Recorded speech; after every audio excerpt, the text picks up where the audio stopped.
இருக்கோம். கஷ்டப்படும் போது நாங்க சந்தோஷமா தான் சார் கஷ்டப்பட்டோம். சேர்ந்து கஷ்டப்பட்டு ரொம்ப சந்தோஷமா கஷ்டப்பட்டீங்க. இத நாங்க வந்து சந்தோஷமா நாங்க அக்செப்ட் பண்ணிக்கணும். அவங்களுக்கு லவ் பண்ணவே தெரியாது சார். அவ்வளவுதான் சார் நான் சொல்றேன், அந்த கஷ்டப்பட்ட நேரத்துல ஏன்டா கல்யாணம் பண்ணணும்னு மனசுல ஒரு செகண்டாவது தோணி இருக்கும். தெரியாம இவனை லவ் பண்ணிட்டோமே அவங்களுக்கு கண்டிப்பா தோணி இருக்கும். ஒரு நாள் கூட எனக்கு அப்படி தோணல. இதெல்லாம் ஃபேக் சார்.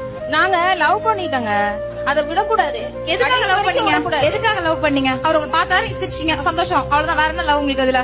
புடிச்சிருக்கு. நான் அவரை மிஸ் பண்ண எந்த காரணத்துக்காகவும் நான் அவரை விடக்கூடாது, மிஸ் பண்ண கூடாது. நாங்க 2 பேரும் ஒரு நிமிஷம் கூட நாங்க எங்கேயும் பிரிஞ்சிருக்க கூடாது. இது மட்டும் தான் எங்களோட எண்ணம். அதுக்கப்புறம் தான் மத்த வாழ்க்கையெல்லாம். ஜஸ்ட் உங்களோட டெம்பரரி சந்தோஷத்துக்காக தான் நீங்க லவ் பண்றீங்க. அதான் உண்மை. லைஃப் லாங் கேரி ஆயிட்டு போறது கிடையாது. என்ன? நான் அரேஞ்ச் மேரேஜ் தான் சார். பேரண்ட்ஸ் ரெண்டு பக்கம் சந்தோஷமா இருப்பாங்க, ஃபேமிலி சந்தோஷமா இருப்பாங்க. என்ன அரேஞ்ச் மேரேஜ் தானா? நான் அவங்களோட சேர்ந்திருப்பேன், சிரமப்படுவேன், சிரமப்பட்டாலும் அதுல சந்தோஷம் பார்ப்பேன், அவங்களை விட்டு கொடுக்க மாட்டேன், ஒன்னா இருப்பேன், சந்தோஷமா இருப்பேன். இது தற்காலிக சந்தோஷம்னா அப்ப நிரந்தர சந்தோஷம்ங்கிறது என்ன? நான் தான் சொல்றேன் சார், ரெண்டு பக்கம் ஃபேமிலி சந்தோஷம் தான் சார் எங்க சந்தோஷம்.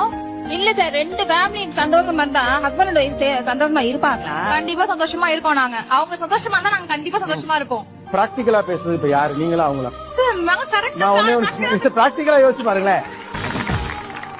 ஒரு நிமிஷம், நீ யாரையாவது லவ் பண்ணிருக்கியா? உனக்கு கேள்வி கேட்கற தகுதியே கிடையாது. உட்கார்.